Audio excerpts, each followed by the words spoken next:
Hey everybody, Brian coming back at you again. Little delayed on this video. I was hoping to have it out a couple days ago, actually yesterday, and then just kind of some things got in the way.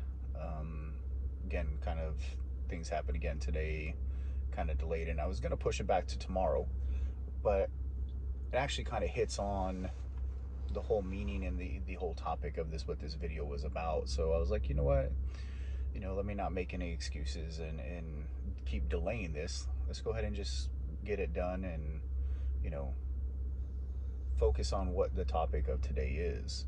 And the topic of today is life. Um, One of the things that has kind of struck me over the winter break that we had is I had all my kids home. I have a son that's in England. He's playing soccer and going to university there. I have another son that's up at Texas State and doing really well. Made honor roll his first ever semester. Congratulations, Josh. Well done. I have another one that's in high school.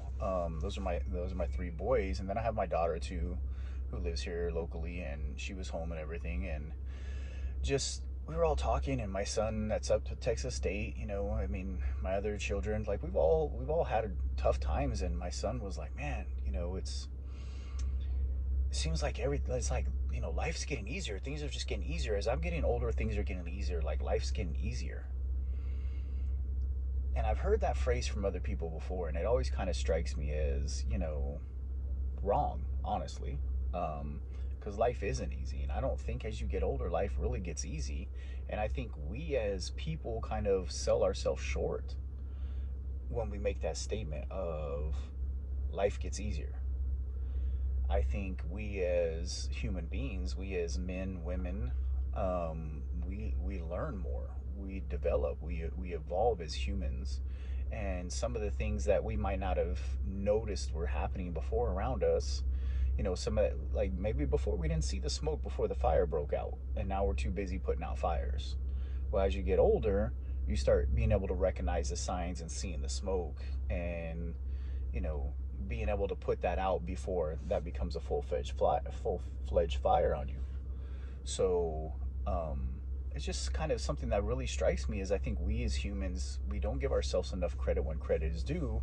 But then there's other times that we spend like crazy amount of times, bragging about our accomplishments and like competing with the Joneses, and well, you got an Xbox for Christmas, or my kid got this, well, I'm gonna get my kid this. Like, those kind of things are very irrelevant in the long run. We should be happy, and we should be celebrating the moments of, our self growth, of us evolving as people and becoming a better human being, right? Because like I said, life is going to pile up. Life is going to come at you with a lot of different things, and within life, we can only control the controllables. That's one of my biggest message that I put out to my players that I coach, is in the game of soccer, we can only control the controllables. We can control our attitude, our effort, and our commitment to the team, our commitment to making that pass, our commitment to that tackle, whatever we're doing within that moment. Are we fully committing to it? And I think that's the way in life too. And I think we can't take away from it, and we can't say that life gets better as we get older, because there's a lot of different things that pile up. And then if we're constantly saying that it's getting easier, it's getting easier, what happens when we're an adult and all of a sudden all of our tasks and our trials and our tribulations all stack up at once, and then we feel like we're like way overwhelmed, right? It's just too much. We're at a breaking point where we're spiraling out of control, because life is supposed to get easier as we get older, but it really hasn't. We got different responsibilities. We got more things on our plate, more people we're responsible for. So I think that one of the big things to think about in those moments of when life is spiraling out of control is looking at the different things that are going on, right? Like, we always have a to-do list. My to-do list is 30, 50 pages long half the time, 30 tasks to do. And that's kind of like today. I was going to push this back. I had certain things that I wanted to get done today. I had some admin work I needed to do for work. I had some stuff I was trying to work on soccer wise. I'm working on some other big kind of projects behind the scenes. I'm helping out other clubs. I'm doing a bunch of different things. And then I went and took my dogs out this morning, and when they went to come back in, I noticed that there was like a couple pickets knocked down on the fence, like basically where one of my dogs can squeeze all the way through and go into the neighbor's yard. And I was like, oh man, like that can't happen. They have a dog back there. The dogs are always kind of going at each other.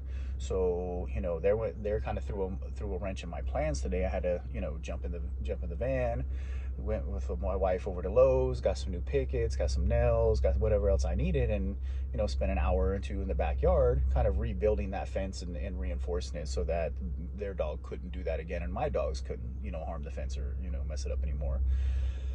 But that was something that I knew, even though it was something new and it was a new problem that kind of got put on my plate. I knew that was a task that I could get done easily, and I know I could knock it out. Some of the other ones that I had, some of the other tasks that I had, one, maybe weren't as important as that, because this became very high priority tasks because of the threat to the dogs, because you want to have a good relationship with your neighbor, things like that. So I knew that's something I had to get done.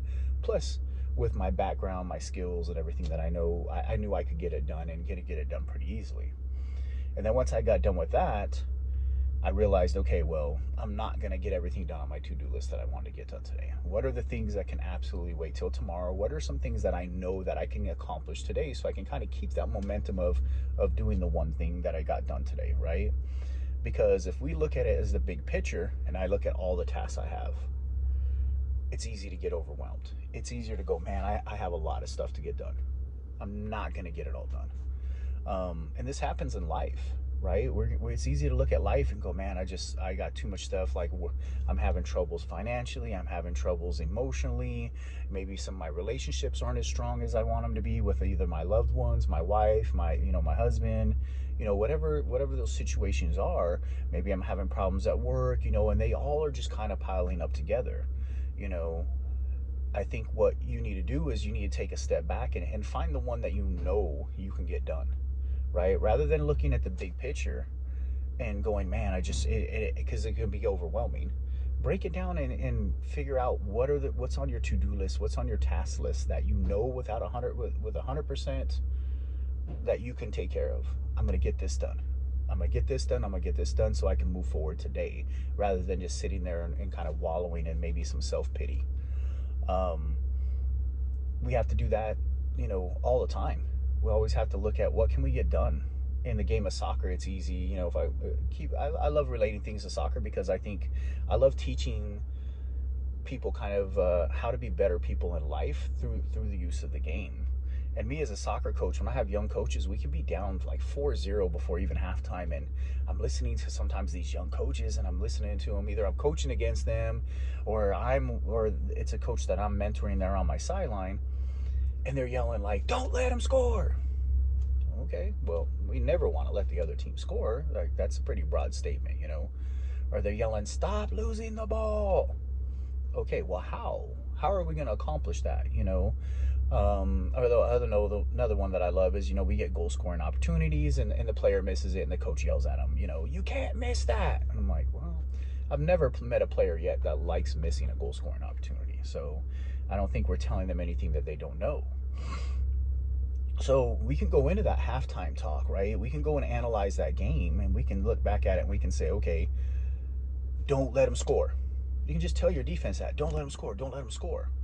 Well, if that's a task in life, and maybe it's my finances, and I'm looking at my finances, and I'm like, man, my finances are messed up, and I'm just telling myself, Brian, like, stop, like, you got to fix your finances, Brian, like, you got to be better, you got to fix your finances. Okay, well, how? I need a plan. I need some details in there, like, what can I do? And maybe if it's in the defense, I'm looking at it and I'm going, hey, so-and-so push that player to the outside. Goalkeeper, we need you to communicate more from the back. Like, I'm going to pick something that I know that I have an absolute control over, that I know will have an immediate impact on that problem. In soccer, not letting them score, right? Goalkeeper, you need to talk to the team more. They keep coming on our backside, or your defenders aren't able to see that. Make sure you're communicating, make sure you're voicing, and that can have an impact, right? In my finances, I'm looking at it. Okay, where's my spending habits at? Am I spending too much on clothes? If I'm having a bad habit of eating out a bunch, things like that. Or in the game of soccer, sometimes it's maybe you just have one of your defenders is just not having a good day. It happens. That's a negative impact on your team, right? Doesn't mean they're always a bad person, doesn't mean they're always a bad player, but in that moment, they're not bringing the positive impact that you need to meet that goal of not letting the other team score. In my life, right? Sometimes if I'm looking at my finances and I'm looking at it, I'm like, man, I'm spending a lot of money, and it always seems to happen with this person. They always want me to go out and drinking and partying with them and whatever else, and then I end up spending like $200 on liquor that night that I really don't have the money to spend on. Well, you know what? Maybe you need to, like in the game of soccer, if I have that player that's doing that, I might sub them out. They might have to come out of the game, and I'll have to replace them with somebody else that's going to bring a positive impact there, right? So even in your life, there's going to be times where you need to make substitutions, whether it's subbing out somebody that's bringing a negative influence into you, whether it is somebody, or maybe it's a negative thing that you just happen to be doing. Maybe you've been drinking a lot. Maybe you're getting overwhelmed with all these problems, and so like your escape is I'm drinking, and or maybe I'm turning to drugs and stuff like that to kind of forget about those time periods, right? Which is just costing you more money, having a negative impact on your body, and when you get done, the problem's still there. You sit there on the field, and I can yell at these players and tell them, you'd be better, but and give them the direction. But if that player's still having an off day, they're still on the field, and they're still going to have that negative impact. So I need to remove that player from there. And in my life, I need to remove that negative impact. I need to make that substitution. Maybe I'm replacing the drugs and the alcohol with going out and going to the gym, going out for a run, and bringing those endorphins back into my body. So now I'm strengthening my body along with strengthening my mind, because I'm not weakening my mind through the use of like outside substances, right? So those are different things that kind of, I think, that we should look at as people, right? And the other thing is to make sure that we're always just trying to move forward. We find that one task, we complete it. It doesn't have to be a big task. Maybe it is a big task, right? But making sure that we're accomplishing something every single day. They always said, you can't walk before you learn how to crawl, right? So we have to crawl before we can walk. We have to walk before we can run to be able to get anywhere in life. So rather than sitting there, we need to get out and start crawling. We need to find those tasks. And then when we start getting some tasks done, we're going to start getting some momentum. And then we're going to be able to start walking. And then as we walking, we're bettering ourselves. Maybe we made some substitutions in our life and brought some bigger positive influences into our life and got rid of some negative ones. Well, once we figured out that we've kind of got rid of some of those burdens, it's made us a little bit lighter. And now, instead of walking, we're running. And life is starting to fall back into place a little bit better. Does that mean that we're not going to have more trials and tribulations later on in life? No, 100%. It doesn't. It's going to happen. But by strengthening our mind, by strengthening our body, by removing some of those negative impacts, some of those negative influences, whether they're people, whether they're places, whether they're substances, whether they're, the way I eat. That's kind of one of my bad habits is, sometimes I'll get out there and I love some ice cream and I love some sweets. And when I'm not feeling very well, I can kind of eat my emotions. Well, I've learned now as I've gotten older that I can't do that anymore. Rather than doing that, I'll sit down and I'll watch a podcast, or I'll just listen to some music. I'll do some private meditation with some earbuds on, listening to some music, analyzing the music, analyzing a podcast, and just kind of reflecting on myself to make sure that I'm still crawling, making sure that when that next trial and tribulation comes up, when I start seeing that next bit of smoke pop up in the air, I'm prepared to go and put out that fire before it even pops up. And I'm a stronger man because of what I've been through in the past to help me through that. Like I said, it would have been easy for me to push off this video tonight. Again, I'm actually, to be able to shoot it, I'm sitting at a gas station because the lights and everything was there. You guys have probably seen in the video that I'm had, different headlights and tail lights kind of popping in and out. But I didn't want to make an excuse. This is something that I knew I can control. This is something I knew I could get done. And it might not be done to the optimal preference that I would like it, but I got it done, right? So that's my challenge for this video is, I challenge all of you, get out there and crawl. Don't sit there and thinking about today and overanalyzing and sitting in your self-pity. Get out there and start moving. Start your crawling. Because then you're going to end up walking, and then we're all going to be out there running together. Thank you for listening again. Can't wait to keep sharing some of my thoughts and some of my different philosophies and stuff that I have with you all. And I appreciate any comments, likes, subscriptions. All of that goes a long way to help me keep spreading kind of some of my different opinions and stuff with everybody.